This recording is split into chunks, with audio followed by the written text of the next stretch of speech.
I'm the coordinator for Savvy Caregiver training here in North Central Florida. And basically this presentation is designed to tell you a little bit about our program here in these counties and hopefully to engage us in some dialogue and discussion about how to make Savvy Caregiver better for all of us concerned. So I'm going to go ahead and talk a little bit about Savvy Caregiving, how it came to be. We're in our 5th year of our program. We're really excited because this year we just celebrated the 1,000th graduate of Savvy Caregiver training, and I'd like to tell you a little bit about how that came about. So, Crystal, why don't you give me the next slide? Okay, there you go. This is just one among many testaments from Savvy graduates who have attended the program. We have a large collection of pictures. In fact, we have our famous wall of fame on which we put all of the graduates that we've ever encountered over our 16-county area. And this is a picture of one graduating class and some of the dialogue that goes on in between. But we'll get into a lot more of that as we proceed. So next slide, please. Okay, the prerequisite is I'm supposed to introduce who I am. I'm Tom Rinkoski, and my background is I have a master's degree in education. I have a background in curriculum development. I came to Florida about 15 years ago to take care of my dad who had Alzheimer's, and really did that for most of the past 15 years. And then he passed away in 2010, and I took care of my mother who had cancer and mild cognitive impairment, and she just passed away this year in June. And so I have been working here professionally with Elder Options as a caregiver coach for 5 years now, and I'm blessed to have a wonderful team. I was lucky enough to be trained by Dr. Ken Hepburn, who was one of the original Savvy team members after he had just left the University of Minnesota and moved to Emory University. So that's me. That's not the best professional picture. It's from my days as a storyteller. So it's a different picture. Anyway, next slide. This gives you a little bit of background of the current picture of the Savvy graduates that we've dealt with. Like I said, we now have over 1,000 graduates. We've actually dealt with a lot more. Those are just people who have gone through the entire program. So as you can see, there are more females than males, which has been pretty standard for all of the people we've dealt with, even though we just read recently in a study that there are more females with the disease in male caregivers. We tend to get female caregivers and male respondents. Primarily they divide up into the bigger percentages spouses, spousal caregiving. Next comes parental caregiving. And after that, there's an assortment of people in other relationships, whether it's partner or just friend or a relative. We have a few sibling caregivers, and we have a handful of people who are just helping friends and neighbors as well. These are the people who have been through our program, and so it gives you a little bit of background of the people in our county relationship. Next slide, please.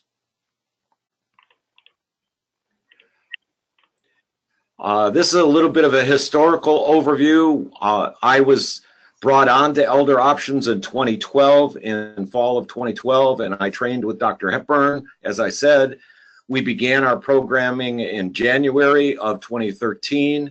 We had 136 participants that first year. We went into 10 different locations in our 16-county area, and I hired my first staff member. He didn't stay with us, but he was the beginning of that relationship. In 2014, our programming grew even larger. Even though it's less locations, we had multiple programs in the same locations. And by locations, I'm talking about geographic locations. In 2014, we hired 2 more staff members, one of them replacing the former staff member.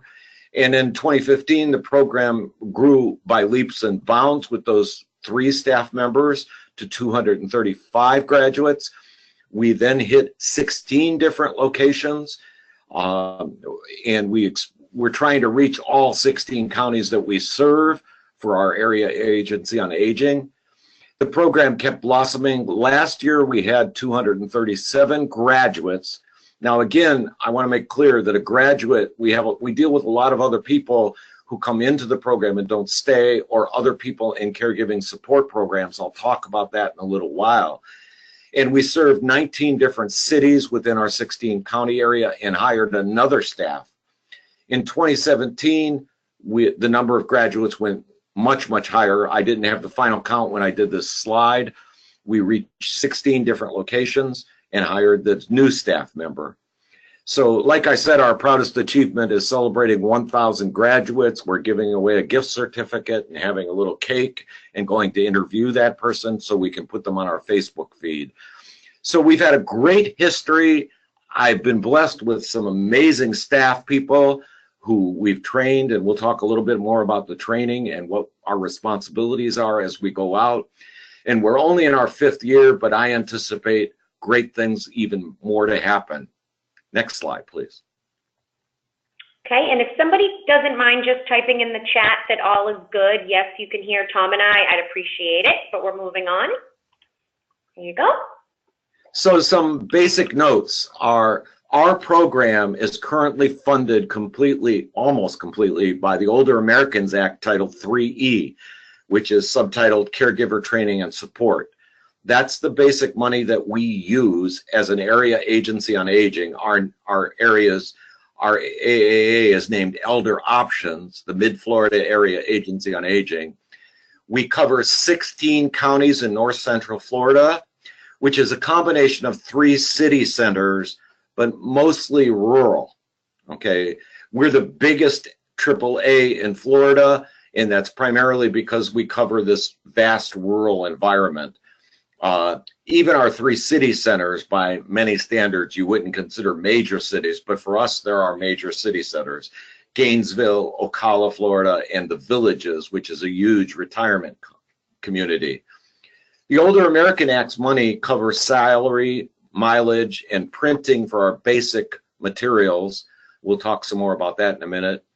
But I do a lot of fundraising for additional extras, to have a treat in class, to do advertising. We're going to talk a little bit later about our caregiver journals that we provide for people.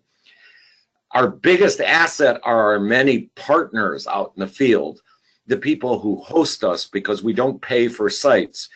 So that includes churches, libraries, a lot of ALFs, assisted living facilities, but we get funding through doctors and lawyers for many workshops, as well as a lot of relationships. Without those partners, we wouldn't be able to carry off as much as we do. Hospices, we get tremendous amount of support from hospices. I've had classes in churches across our area. A lot of places have been very, very supportive, and they really are the backbone of getting Savvy promoted and getting active recipients or people involved in the program. Next slide. So as I said, I have a staff of what I call caregiver coaches, which is how I started out. And those caregiver coaches are paid employees of Elder Options. Each caregiver coach is responsible, once they complete the training, which is exhaustive, for recruiting the site for the Savvy, recruiting all the participants for Savvy, and understand at this point that we limit each Savvy to 15 people for good group dynamics. Each caregiver coach then leads the class, at the end does all the evaluations. Each caregiver coach is asked to attend all the Savvy staff meetings, which we have every other week here at Elder Options. Each caregiver coach is responsible for community outreach, which means getting the word out about Savvy in whatever way we possibly can. And that means through healthcare marketing, that means through newspapers, that means through extra events that they do in the area. Each caregiver coach then has to enter all of the data that we get from each participant, which is both basic data about their contact information, as well as data about their person that they're taking care of, and then all the evaluative data we track. So I have a database for all caregivers, I have a database for all evaluation, I have a database for all our sites, and the caregiver coach is responsible for inputting all of that into all of the equipment that we have. Then every caregiver coach is also responsible for the necessary equipment. So each caregiver coach has a laptop that's portable that they take with them, an LCD projector, because in many institutions that we go to, many sites, they don't provide any of that equipment. We have a portable screen. We have all the necessary electronics that go with that. And each caregiver coach is given one of those and assigned that material and is responsible for the maintenance and keeping that material safe. So every caregiver coach is really, the program's success hinges on their doing it.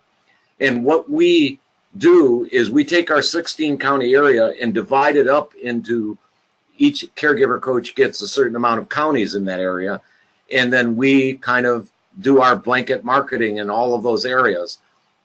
We generally say, when I'm hiring a new caregiver coach, I generally say that a caregiver coach probably spends actually almost at least half to 3/4 of their time doing marketing to get the 15 people, and the other half or quarter is the actual teaching that's going on.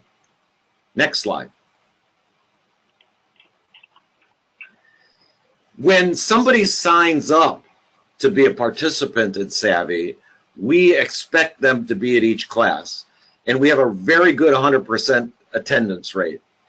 We make it clear that the classes are for caregivers, not for persons with dementia.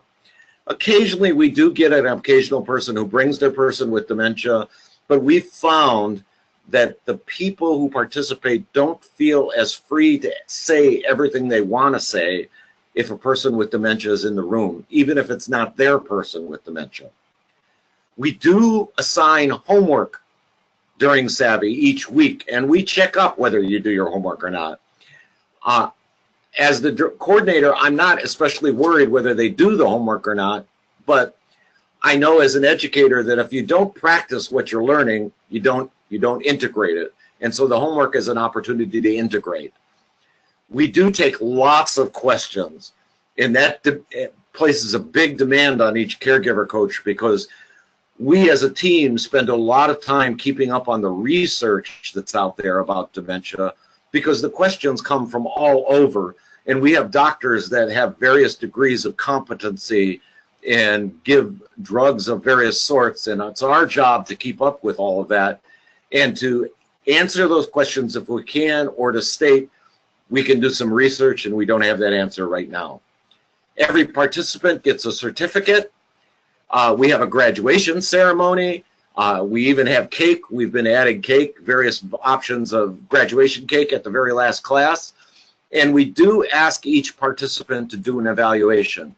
We now have accumulated in a database all that evaluative material for 4 years now. And it's been very high. On a scale from 1 to 5, we have not gone any lower than 4.8 on our scale overall for all of our studies. And we have much more detailed material in our evaluations. I'll get to that in a little while. So we do have demands, if you can call them that, of the participants. Even though, in a sense, this is community education and not full of the same kind of thing as classroom demands, we do have expectations that we have of the participants. Next slide. Biggest question that I get is, how do we advertise Savvy, especially given that we don't have any money to advertise Savvy. So we here spend a lot of time calling on the phone. We call healthcare marketers, and the AAA, the Area Agency on Aging Helpline, makes a lot of referrals to us. But all of us spend a lot of time out in the field networking with local healthcare professionals. We do health fairs, but we've found a lot lately that health fairs are not as productive of participants as some other types of networking. Right now, we've worked hard to establish a very positive relationship in the community, and our Savvy graduates tend to be our best sellers of the program to other people who aren't there. And the way we do that is we create alternative caregiver support programming that both Savvy graduates and others can come to. So that's the flyer that you see here, is a program that's going to be happening in a couple of days in one of our city centers, Ocala. We're doing a special thing on dementia care in the arts, which we're leading. And a lot of Savvy graduates have signed up, but a lot of new people have signed up. And this becomes our, you might call it, loss leader, getting people to come into Savvy. We do a lot of Savvy promos that are 1-hour things to various groups out in the community. We do a lot of major programs like the one you see here, Dementia Care in the Arts. We do an abundance of these type of programmings to get people out. We usually get some pretty good free press from this. We have a Facebook page that is unique to Savvy Caregiving, and we do Facebook boosts. We have a website to promote Savvy education and dementia care education. I'll talk a little bit about that. We do have a growing constituency that uses email and e-ventures. Still not our primary target area, don't feel comfortable on the internet, but the ones that do, we send them email about upcoming things. Like I said, word of mouth from Savvy graduates tend to be our best way of advertising Savvy. People in support groups talk about it, and we're constantly keeping track of, I got this through a support group, I got this through a flyer, or the other high-end promotion is ads in local papers. We have found that our target audience reads the paper still. I mean, I don't read the paper anymore, but our target audience reads the paper. And so we try to solicit money from outside vendors, grants and things like that to help us to have ads in the papers. All of us who are caregiver coaches do a lot of speaking at local area meetings, the Kiwanis, the Optimists, all those groups that are out in various communities. We spend a lot of time on the road. And then we have a tri-fold flyer and a one-page flyer. And if you go to the next slide, you'll see some of that. Next slide, yes. So the one on the right is an example of our one-page flyer. It's two-sided, really. And this is what we produce for each individual Savvy. So this gives the details of what that particular Savvy, where it's going to be, when it's going to be, and on the backside, which you can't see, is the details of what each week, what we do in each week. It gives kind of an outline of each week's Savvy. This, we make up a flyer like this for every individual Savvy that we do. So for every year, we do 18 to 24 different Savvy training programs, and each one gets a flyer like this. The one that's marked tri-fold flyer to the left side of the slide, that's our standard flyer that describes Savvy Caregiving program. This is the outside of it. There's an inside that gives more description. And inside this flyer, which is folded, is a little insert that we change every quarter. And it gives all the dates and times of upcoming Savvy trainings that are coming up. So that flyer is used whenever we're doing health fairs or we're talking at a general sort of meeting. Whenever I'm talking to the local case managers, I hand them tons of these flyers. We're always handing out these flyers so that it describes the program in general, but also gives specific dates. So these are our two primary promotional pieces of literature that we use. Okay, next slide. This is an example of a 3x5 ad that we placed in a newspaper. Very, very simple.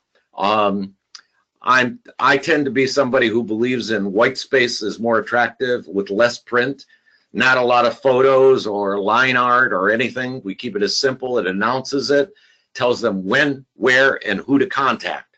And they contact that person and get the registration material or do the registration over the phone with the caregiver coach.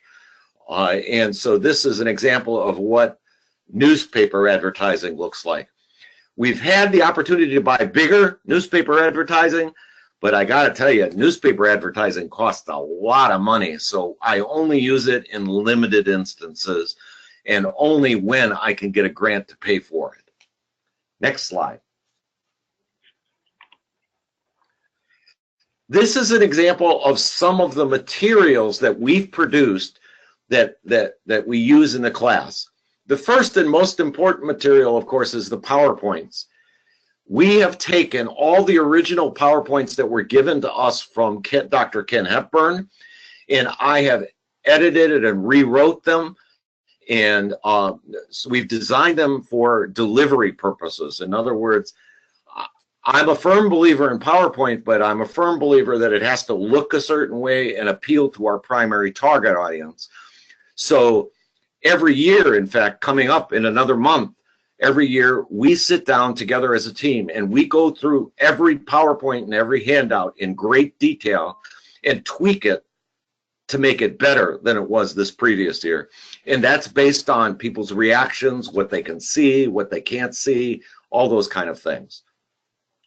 We do have a lot of movies, movie clips, and little films that we use.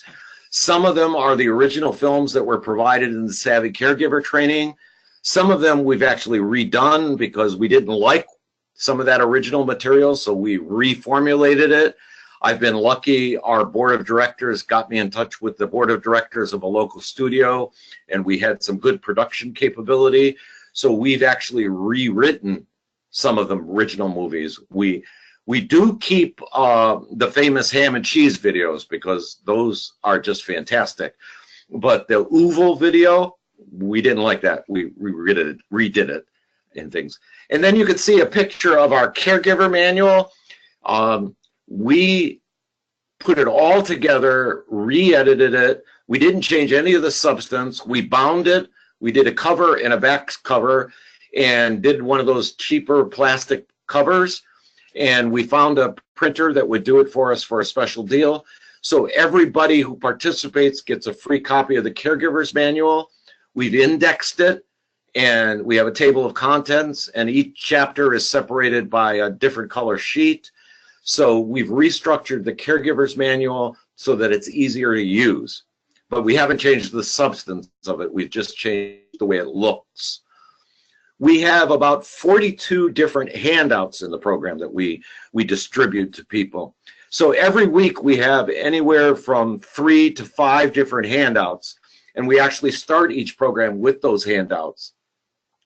The purpose of the handouts is to connect caregivers with local area resources and or to connect them with bigger concepts about like steps on how to shop for a good ALF or a memory care center, or trying to better understand elder law and the 3 aspects of caregiver law that you need to pay attention to.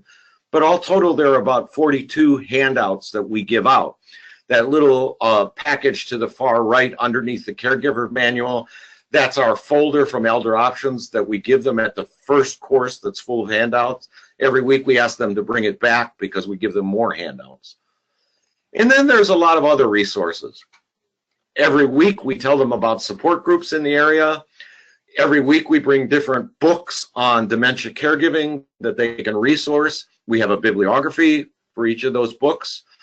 We introduce them to videos because now that the baby boomer generation has gotten old enough, they're making movies about us. And if they make movies about us, they got to make movies about dementia. So there are movies with just dementia in the storylines. And in fact, we've used some of those movies as our alternative caregiver meetings where we show the movie and have a discussion. So we talk about videos, we talk about books. We have a whole section of children's books that's just books for children ages 4 to 8 that helps them to understand what grandma and grandpa are going through so that they can better relate to them. So those are a lot of extra resources that people have cited as very valuable. But by far, and I'll explain this in a little bit more, the best resource that people have liked is the Savvy Caregiver Journal, which is real simple. It's it's a caregiver, it's a, what do you call that? It's a composition book that we stick that fancy Savvy Caregiver journal sticker on. And we hand it out free to them in the second class. We teach them 3 different specific ways to use the journal during the course. And we give them training on how to use this resource to lessen stress and improve knowledge. And it's amazing to me how popular this resource has gotten. And I'm going to explain how we found that out in a little while through evaluative process. But that simple resource, I just wrote another grant to buy another couple thousand of these, because we need to make them up ahead of time and have them all ready. And in the second class, we hand them out. But in the second class, we teach one use. In the fourth class, we teach another use. And in the sixth class, we teach another way to use the journal. So we're constantly giving people tools to become better caregivers. And this is an overview of all those materials. Next slide. Great, and I just want to add, Tom, just to clarify for everyone, because I'm sure they loved hearing that you were able to make edits to the PowerPoints and the clips, because we've also had a lot of people express to us that they don't love them, but you had approval to do that, correct? Yes, I had direct approval from Dr. Hepburn, and I'm probably old hippie enough to just do it anyway, but we have an obligation to get the material across, I told Dr. Hepburn, and the way he structured the slides is good for me as a professional, but it's not good for my target audience. So we kept the content, but we rearranged the slides to make them more colorful, easier to understand, and a little more attractive. Perfect. Thank you for clarifying that. All right, next slide. So for every site that we seek, these are some of the things that we're looking for. Basic is chairs and tables for 15 people. We also need a table for registration, because every week when they come in, they need to sign in. And I need to have a record of each week's sign in. I work for the government and they don't think I'm doing anything unless I see signatures. And we always have a display table. So at the top, you see a picture of some of the books that we put out for display. In the middle, you see some of our participants in a class. And the bottom slot picture there is a sign-in sheet. And you see a little display of materials. Those things all need to be available for every week of the training. We usually say to the site, the caregiver coach needs to be in there an hour before, and we'll probably stay an hour afterwards, both for breakdown and cleanup, but also just talking, because the further on the course gets, the more the participants like to talk. The site needs to be able to handle audiovisual. We have all the audiovisual equipment, but we need to be able to ask for a reasonable amount of privacy. So when we're looking for a room, we look for a room that has a door that we can close so that people feel able to ask questions that might otherwise appear demeaning or controversial, and that allows them to ask whatever they want. So we need another table to set up all of our equipment, which includes a table, a laptop, a portable laptop, our projector, also sound equipment for the videos that we have built into our PowerPoint. Almost every week after the second week, we have videos built into our PowerPoint. People love videos. Usually we also, not all the time anymore, but we carry a screen with us. We have a portable screen. I went out and tried to find a light portable screen. It's still kind of clunky, but it's a good one. But nowadays we're getting to more modern equipment where we can plug into a large screen TV that also projects the sound, which is really great. Then we need a table for treats. We're very simple because we have no budget for this. So we might provide some finger food or some refreshments like iced tea or lemonade or that kind of stuff that they can have. So that means there's another table for that. Will the site do indoor promotion for it? So if it's an assisted living center, will they promote the program to the families of the residents? If it's a library or a senior citizen center, will they at least put up our flyer If it's a church, will they advertise it in their church bulletin? We'll take responsibility for all the advertising and the registration, but we really would appreciate as much internal promotion as they possibly can. So various sites give us at least the basics: the room, the space, the ability to project and do things. Access for those amount of weeks of the training is important. Some also provide the treats. We've had some assisted living centers that we've been in who have just put on the dog and done a really nice arrangement of cookies and baked goods and things like that. Other places don't provide that. Some senior centers have been really bare. Other senior centers have been really nice. So, but we do need the space, and those people get advertised as our partner. We'll even put their logo on our flyer if that's a desirable thing for them to advertise in joint ownership of that. So we do have site requirements as we go out. Each caregiver coach is usually looking about 6 months ahead to find sites to set up the site, because it takes those 6 months to start advertising for registrants. So we've now booked almost all our sites through August of 2018 right now, and that's all up on our website. And we've been doing that now, even though that's pretty far in the future, because we're already now advertising for registrants for our January and February programs. In fact, we've already gotten registrations for those programs. But that's why it's important to get these sites in place as long as possible. Again, I want to repeat, we cannot pay people for site space. We do treat that as an in-kind donation for the program.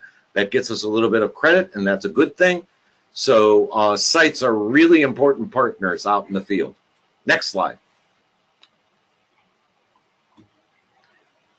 So I thought I'd just spend a minute talking about key issues in community education. Whether you call this healthcare education or community education, I'm a teacher, so I call this community education. One of the most important things we as caregiver coaches have to do is build confidence and credibility out there in the field. That means from the point we start class, how we welcome people, how we get them to participate, depends a lot upon the style of our communication and who we are and how we are. I know that I get a lot of, personally, I get a lot of credibility because I'm a caregiver, and people say, you've been through this, you understand. But not all of our coaches are caregivers, but they exude their confidence and their credibility in different ways. But in community ed, these people aren't paying for a class, they're not getting CEUs. This is just something they're doing voluntarily. So their level of participation is going to directly reflect their confidence in you and the credibility of the material. Secondly, our caregiver coaches, I'm a big stickler on this. This is why the training period is so rough under my administration, is good, effective communication is not an easy thing. And not only does it have to be good and effective, but it has to be accurate. We have to learn to have a style of presentation that's commanding, that's confident, that's credible, but that's also accurate in a field that's constantly changing, and it's really problematic. Now, part of the other problem in this community education is balancing questions with delivering the curriculum. People come to us because we have a curriculum to develop. We want to give them all the wealth that Savvy Caregiver training offers. But we also want them to be able to ask questions. And any of you who have been out in the field, and it's my understanding almost all of you are caregiver coaches out there right now, you know that the people who come to us tend to have increasing amounts of questions. Some of the questions are repetitive, but nonetheless, I'm often caught between answering people's questions and getting into discussions because I love that interaction, but also I have a curriculum to deliver. And so we're always undergoing that balance between participation and question resolution and delivery of curriculum. A lot of the above is directly affected by group size and group dynamics. We're going to talk a little bit about the problems in group dynamics, but we deliberately chose not to add more than 15 people because it gets really problematic as soon as you get over 15 to allow everybody to participate. In fact, to encourage everybody to participate. I will confess that I'm terrible at saying no to people who say, can I get in? I need to get in. And sometimes I've had too big of a group. I've had anywhere from 15 to 28 people in a group, and I do not endorse that at all. You know, so occasionally I'll reinforce with my caregiver coaches that sometimes you almost have to be mean or create your boundaries and say, no, we can't accept anybody anymore. In fact, one time we had such a large group that our solution was to split it into 2 groups, and we had 2 different courses in the same place going on. But my caregiver coaches who work with smaller groups, and I'm jealous of them, they have much more fun because people can participate in a much more holistic way than in the larger groups that I tend to fall into all the time. So group size is an important part of community education. Another part I have assessing the pertinence of the information. As you go through the materials, some people are going to latch on to certain things and blow over other things. It amazes me. I think everything in the curriculum is important, and I can say that as a caregiver as well as an educator, but I'm realistic to know that there's some things that people will get attached to and other things that people will say are not important. Even when you only have 8 people in a class, it's amazing the variety of approaches and attitudes that 8 people can have to the same material. Part of being a good teacher is learning how to balance all those vested interests that everybody has, to address them, to speak to them well, but to not let any one take priority. Is that our job is to deliver all the curriculum in a balanced way. And then finally, we have to be able to keep up to date with all the information. Any of you who have been teaching Savvy for a while know that this material goes back to the early 2000s, and it's starting to get dated in some of its references. So we constantly get asked questions about this, and we have to speak to current information in a way that respects the curriculum, but also says the data keeps changing. Research keeps being done. In fact, more research is being done in the last 20 years than has ever been done before, and new results are available. And I may not know the answer to that right now, but let me go back and do some research, and I'll get back to you next week. Or just talking about referrals, like I said, we hand out lists of support groups. We spend a lot of time just keeping up to date with which support group is still working and which support group has changed their leadership and which support group is limited to this group of people and which is going to welcome all people and all of those kind of things. That's all that keeping up to date with information is a huge task of caregiver coaches. So they have to balance all that as they're out in the field. We have a lot of information that's not just the curriculum, but is ancillary in a sense, but very, very relevant to what the material is about. Next slide. A couple of notes on what we've come across as key classroom problems. One is the ever-present person who wants to dominate the classroom. We've got somebody who's sure that their problem is unique and has never before been seen. Usually it's not. Or somebody whose problem is so different than everybody else's that they feel they have to talk about it all the time. That's really difficult, and I can't talk about the whole scope of it, but it is a problem because a good classroom teacher in community ed can deal with that effectively without putting down the person or the process, and that's part of that. We also have participants who just don't talk at all. And part of our job as caregiver coaches is to respect their silence, but also make sure that they're getting the material. And that's a tender walk, tender balance to keep.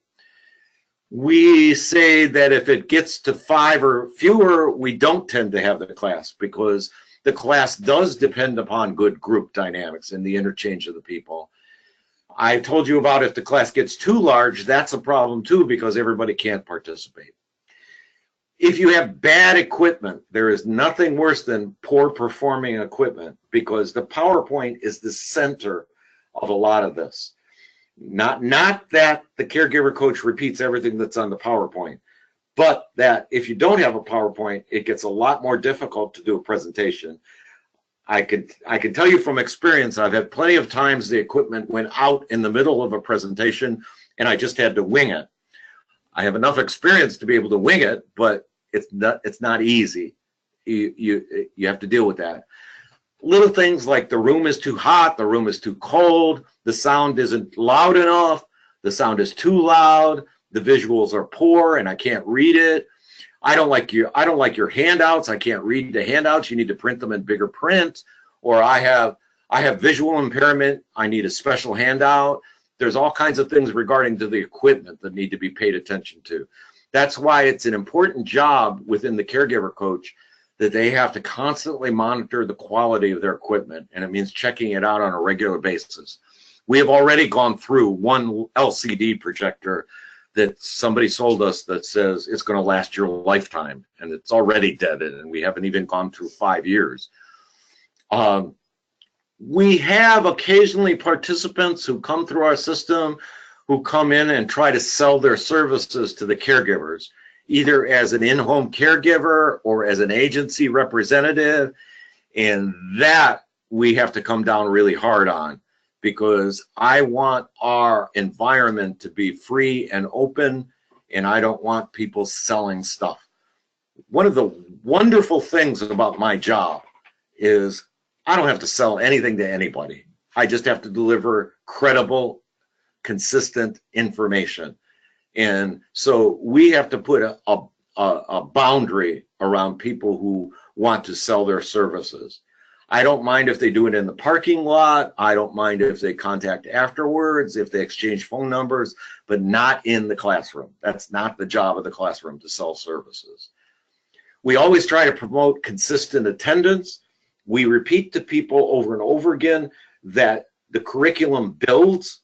So if you miss a session, we're not going to repeat it. Our job is not to make up for losses. We will hand you the handouts from the previous week, but we're not going to go over it again. Okay? And always we're dealing with conflicting medical information. It's really hard. We cannot find any consistency among the medical personnel about the amount of advice or the kind of advice that they give to people who come to them about dementia. So we end up spending a lot of time trying to affirm your relationship with the medical profession, but it wants to say, this is what we know to be true, as versus this is what your doctor may have told you, and there may be a good reason for that, but there is always conflicting medical information. How a caregiver coach handles that in class is vitally important, because you can cut your credibility in half by cutting down a doctor. Our job is not to cut down the medical profession, but our job is to provide credible information. And sometimes that means putting something counter, in a sense, too, as well. So those are some key classroom problems. By no means all of them, but one of the perils of being in community education is you sometimes have to put up with a lot of different things that are out there that you never would have to do. It makes me miss teaching in the university, because that was a lot simpler. And then I can always call the IT department or somebody else. Here, you have none of that stuff. So it's a lot different this way. But it also has its own enjoyments and pleasures, and that's part of community education. Next slide. Want you to know that we're constantly doing evaluation. I mentioned to you once before that every December we reevaluate all of our slides and tweak them as necessary. At the end of every class, we hand every participant an evaluation that is similar to what you see right there. And on one side is a graded sort of approach to the key elements that coincide with how Savvy was originally tested. And on the back side of that evaluation is a more narrative thing that says, give me the 3 things that you walked away with. What are some ways that you think we can improve this? It's more write-in comments. I like the write-in comments, but we also needed to do the numbers because it helps that. We have all this data collated for the past 4 years of our 5-year tenure in our database, which is done in Access. And that's part of the caregiver coach. After you do all of this at the end of the last class, you have to input it all. And that's part of our final evaluation that we do. So we do a lot of evaluation. We are lucky enough to have all access to all this evaluation, but also we do evaluative comments from having professionals sit in. When I can, I sit in the classes of my caregiver coaches and I evaluate them and they evaluate me, and it's back and forth. We talk about presentation style and presentation criterion all the time, but we're always evaluating ongoingly what's good in the curriculum, what have we noticed, what have people brought up, what do we need to change or tweak. Those are the kind of things. We also evaluate what people would like to see beyond Savvy. That has helped us to promote outside caregiver related talks and presentations that we do. Like I showed you before, we do that one on dementia care in the arts. I have personally done well over 75 presentations, and they're on our YouTube site, and I can talk about that later, where there are videos of all of those things that people can come to, and we get all of that from these evaluations. People tell us, why don't you do this? Why don't you do that? And sometimes, since we never implemented the Savvy Caregiver graduate course because that curriculum was too expensive for us to integrate with our material. So we do a lot of short 1 hour, 2 hour programs, and we bring those in, and that all comes from the evaluation.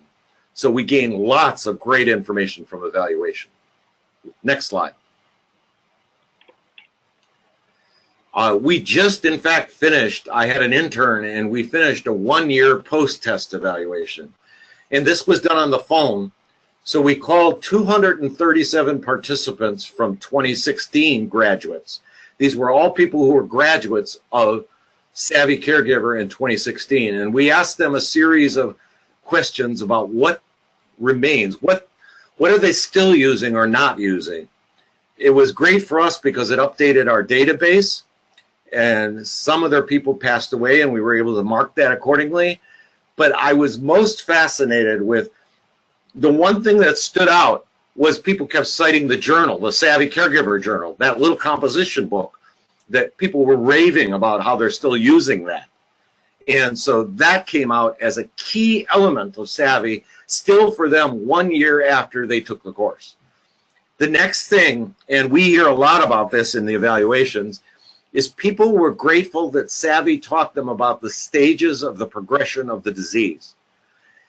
It has fascinated me to no end that the medical profession, and we're blessed to work in a place where there's university training for the future of medical doctors and physicians here in Gainesville at the University of Florida, but they're not talking about these stages like we talk about in Savvy. In fact, the last research I read, they were talking about the stages before dementia starts displaying itself. But they're not talking about, and yet people found over and over again, it was helpful for me to know what to anticipate. It helped me to do the kind of what Savvy calls support and structure that is necessary if I knew what to anticipate next. And in our 1 year evaluation, people said how grateful they were for studying the stages of progression. It is no surprise to me that they said they were grateful for being guided on how to effectively talk to dementia behavior. People consistently approach it from the wrong perspective and find Savvy really helpful in getting them to adjust their perspective on dealing with dementia behavior in a more positive way. So that surfaced in this 1 year evaluation as a high mark of the Savvy curriculum. And finally, we have adapted that section on making good use of your doctor time. We give them handouts on how to effectively work with your doctor, and over again they cited that as being very helpful to them, that now they go to their doctor with their sheet in hand, and they're really grateful because they make better use of their 12 minutes with the doctor than they ever have before. These are things that we learn from our continuing interest in effective evaluation.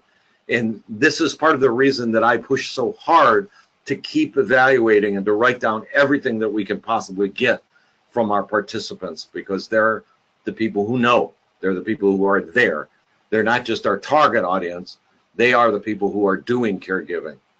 Next slide.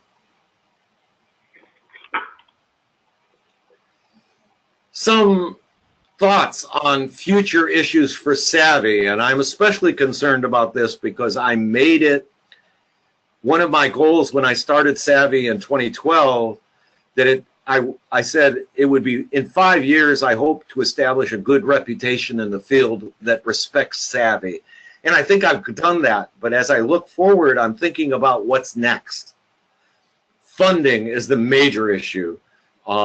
I'm really afraid that at some point they aren't going to refund Older Americans Act Title III-E, and we're going to lose our funding. Next issue is recruitment of males, especially. If the statistics are right, and there was just an article in one of our major newspapers here that there are more males with dementia out there. No, there are more women out there with dementia, and the males are their primary caregivers. We need to get to the males. You know, this should be ironic with the males speaking, but we need to get the males to come to this Savvy Caregiver course more often. So we need to do more specific recruitment of them.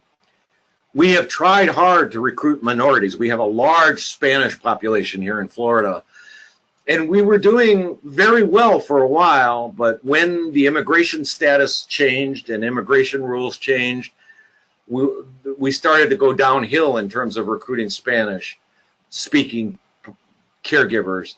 And so it's more difficult here in Florida to get native Spanish speakers to come to caregiver events. We are getting an increasing number of African Americans, but we learned of a different cultural awareness about caregiving and family, that we're going to have to adapt Savvy in a different way for that. But that's got to be a target that we work out. Dealing with technology and social media, that's got to be a big issue. One of the things is because our primary target audience is not totally comfortable with tech. Some of them use email, and they use it quite well. When we instituted on our website a registration form that they can sign right in, certain populations use it and other populations won't go near it. They don't even use a website. Phone is still primary, newspaper is even more primary, and yet we have to use social media. We have a growing Facebook site that is becoming increasingly popular. We use it for boosts, for advertising. Our YouTube learning website has just been extraordinary in the amount of people it's turned out. We've had separate classes on learning to use tech assistive devices. Some people respond very positively. We're going to be doing a workshop on using your cell phone to do storytelling pretty soon, but people are still scared of cell phones in this primary audience. And yet, we need to keep working with this, because I'm concerned, if nothing else, I need to train the next generation that's going to take care of me. And so we got to keep up that thing about caregiving online, so that generation feels comfortable already doing that. And I'm only doing Facebook, YouTube. I do a little bit of Twitter, but not primarily for Savvy. And I do LinkedIn. I'm in on a bunch of groups on LinkedIn, but that tends to be more business oriented. But we've got to reach out to this caregiver audience in whatever way we can. But we cannot learn to depend only on social media, but we do have to incorporate social media. Finally, my biggest issue, and that's what most of these logos are here for, is caregiving has become an increasingly competitive marketplace out there. I don't know how it is where you're living, but here in Florida, there's assisted living facilities popping up all over the place. There are some nonprofits, but there's mostly for-profits that are trying to cut in to the business of caregiving and making it really difficult for family, home-based caregivers to make good, effective decisions. Because the for-profit people, with all due respect, have an interest in profit. And my concern is they have more money to advertise, they have more presence in the marketplace, and so we're learning to work with them as partners, but they're going to become a major part of the competition for the future of caregiving, creating a presence of credible, consistent, quality information that's out there. They have the money to do it. I don't have the money to do it. And we have to deal with those organizations on a regular basis. And part of my worry is dealing with them as, I want to deal with them as partners, not as competitors. But they're competitors whether I see it or not, because every time I talk to the people in Florida, my people in Florida, they're saying, I heard from such and such, or I just signed a contract with so-and-so. And they didn't even realize it was a contract, you know? And so now they're dealing with implications of that. They don't know how to find a lawyer, and there's every kind of lawyer and their mother's son out there trying to argue for people's business. What I used to know as a geriatric case managers are now called aging life specialists, and they're under the wing of several other businesses, and it gets really hard to keep up on the market of who's offering what and how do we work with them all in a cooperative partnership manner. So I see those as some of the big future issues that will directly impact Savvy in the near future, things to be aware of, that we need to be aware of as we promote the program out in the field. Next slide. So lastly, what I want to do is just hint at some big issues regarding dementia and dementia issue. Is there are a growing number of people out there that say dementia is curable. Right now, the majority of them that I study are in what would be politely called alternative medicine. And I think we need to be clear with people what is well-researched medicine and what is just suggestion. And we need to be really careful about people that promote dementia as curable, okay? It is really hard to keep up on the increasing information and research. I had the pleasure of going to an international research symposium on dementia, and I heard from all kinds of amazing things that are done. Every day I start my day by going through all kinds of email feeds about what's going on here and what's going on there. It's really difficult, and yet we have to keep up with it, whether or not our medical professionals locally are doing it, because we need to give people credible information. The third thing, care options remain limited. For the majority of people that I deal with who do not have a lot of disposable income, there is not a lot of home-based care options available to them that don't require being put in a state waiting line. Here in Florida, the waiting line for in-home services through Medicaid and home health care is long and arduous, okay? People who have disposable income to pay for in-home care can get something a little bit quicker, but the number of care options that exist for people of low to no income who have dementia is still very limited. I want to make the point that there's a lot of stuff, even on television, about avoiding dementia. And that's not the same as getting rid of dementia, or once you have dementia, I can get rid of it. And there's a lot of people that want to improve brain function. The advertisement about eat this pill that comes from jellyfish and you'll avoid dementia. That's fine and dandy. People can do that, but I don't want the people who have dementia to equate that with it'll erase dementia. And so we have to be really careful about what we know about these medicines. We need to know about them, but we need to be credible in what we put together. Palliative care. I don't know how it is where you're at, but palliative care is just kind of coming into its own here. And there is not, to the best of my knowledge, an association of palliative care physicians that exists. There's not a specific training for palliative care medicine, and yet that is vitally important to advance dementia. And if we don't start working on that and partner with that, we're going to put ourselves in a tough spot. I just did a workshop entitled Death, Dying, and Dementia Care, and I was overwhelmed at the number of people that turned out for this subject. I was scared that I might have 3, and I had 81. And it was all about end-of-life care, and I couldn't find a palliative care physician who could be there for this. It is tough, and yet it's so important that we have people that talk about that from a medical point of view, not a legal point of view. We got all kinds of lawyers who will talk about it. We need to talk about the increasing ability for details in diagnosis. We have a lot of doctors that still don't know how to effectively diagnose dementia. They give a pill and say you got dementia. And yet, the research side of it is becoming thicker and thicker with what you can do. And so this balance between what actually gets done in the field versus what's available, we're going to have to learn to be policy advocates as well as teachers, which adds another burden to us. That goes into lack of consistent medical approaches. It drives me batty, covering 16 counties, how many people get different kinds of advice for basically the same kind of dementia. It's just really hard to find any consistency. Not that I want total consistency, but I'd like some consistency about delivery of things. And finally, there's a perennial problem in our culture about getting old. It's still approached in the United States of America that I live in as a disease.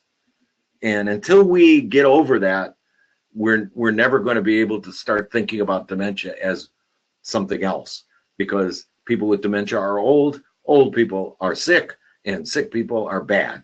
And we got to do something about that. As somebody who's getting older, I need a little more respect. So I don't know what to do. But anyway, I see that as an ever increasing problem.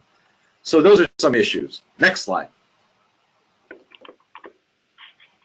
I just want to show you a quick picture of the other people on my caregiving staff. Without these people, I'd be at a severe loss, because these are the people who do the actual work. I talk a lot. I mean, I teach, but these are the people out there. To your far left, you see Bianca Blackshear. She's new on our team. She came with a recent degree in aging studies from a local college here. Johnny Jones is just our newest member. This is a picture when he just came on staff. And Anna Robles Rhodes is our dual language speaker. She's the one who's done the lead on a lot of our Spanish programming. This is my current staff along with me, and you saw my picture before. I can't tell you how good these people are and what good things they do in the field. And their evaluations consistently show the respect that people have for them. This is the kind of team that makes this happen. Next slide. So that's kind of a quick overview of the whole thing. And again, Elder Options is the name of our area agency on aging. We directly report to the state of Florida Department of Elder Affairs, but our funding comes through the Older Americans Act. These are who we work for. That whole team and myself, we're full-time employees of Elder Options, and we spend a lot of time on the road, and what time we're not on the road, we're on the phone and doing visitations. So we're really glad to be able to share some of that information with you. I hope it's helpful. What I'd like to do now is, if you go to the next slide, I'd like to take some time to speak to questions that people have or concerns that people bring. Thank you, Tom. That was excellent. Thank you for being so thorough and honest and giving us a view into how Florida runs this program. Us up here in Massachusetts, we're about a year in, and we're still on our learning curve, so we love any advice, input, knowledge, expertise that we can get from you. So thank you again. Anybody has any questions? Okay, so I have one that just came in. Heather Wilson is asking, What are the 3 uses for the caregiver journal? Ah, that's a good question. You want companies? That is a good question. 3 uses of the journal. The first use that we teach is self-care is we tell people, I want you to take this journal, and every night I want you to write 3 to 5 feelings that you experienced during that day. I don't want you to write stories. I just want you to write feelings that you experienced. And it's kind of like we want you to keep it on your nightstand, and every night before you go to bed, write down, I'm angry, I'm frustrated, I'm thankful, you know, I'm over the top, I've been really angry, but you just write it down. And it's a way of encouraging people to start naming their feelings. It coincides with the self-care chapter in the book, in the material. The next slide is about, we teach about when we're initially going into the stages, we talk about the power of observation in some of the chapters. When we talk about looking for structure and support, you have to base your structure and support on what you see of where the person's at. So we say your journal is to help you to write observations. And we teach them how to observe as opposed to how to just see what's going on. We want you to objectively write down things about what's going on so that you can problem solve in an effective way. Now, there's a much more detailed explanation of that, but that's the second one. The third one is we go into a large detail about how to make effective use of your doctor's visit. And in order to make effective use of your doctor's visit, you need to learn to document in your journal every time your person does something that is a change in habit or condition from what they've been doing. And you want to date that and time that and write a brief description of that. And we teach them we create a chart on how to do that. And we tell them how to replicate that chart in their caregiver journal.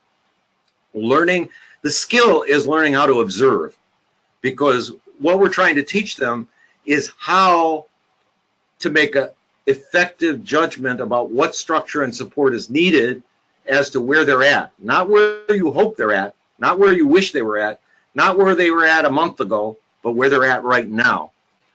And so we teach those are the 3 basic skills that we teach. Now, each one is much more explicated at the time, and the journal gets to be a jumble of all of that different stuff. So we hope they keep up the emotional record, but we also add other things to it. I mean, I confess that I've gotten to the point where I had a separate journal for the doctor and a separate journal for observations, but that's down the road. We can't afford separate journals. We just have one journal for everybody. Hopefully that answers your question. That was excellent. Great question, Heather. Thank you. I know the journal was the thing I was the most curious about, too, when I first started chatting with Tom about the program. I think it's an excellent added piece. Any other questions? I know everybody's very busy. If you have any questions, go ahead, type them right in.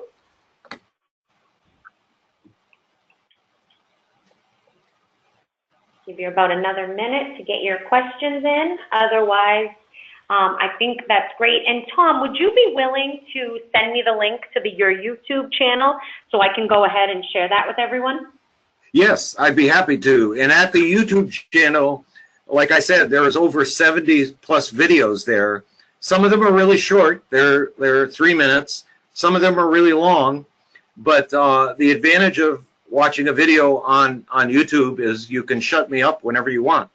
And people can learn at whatever pace, and they can learn from their home laptop, and it's really easy.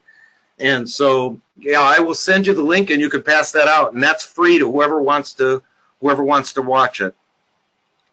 Excellent. Thank you. I'll share that with everyone, even those who weren't on today. And again, this was recorded, so if your co-facilitators weren't able to call in today, we will post it on the Healthy Living website, hopefully by the end of the week.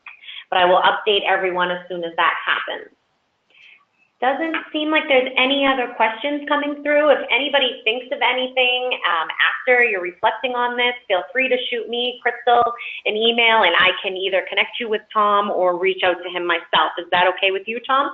It would be fine, yes. I will send you those links so that you have them. And if anybody has any other questions, I'd be glad to answer them at any time. And I want to thank everybody for promoting Savvy in your own way. I really appreciate that. I hope some of this has been helpful. If some of you would like to see a particular piece of information that I made reference to, write Crystal and she'll send it to me and we'll follow up with that. Thank you all very much for everything that you do, because you make it a better place for a lot of caregivers. It's hard work, and they need all this help. Thank you.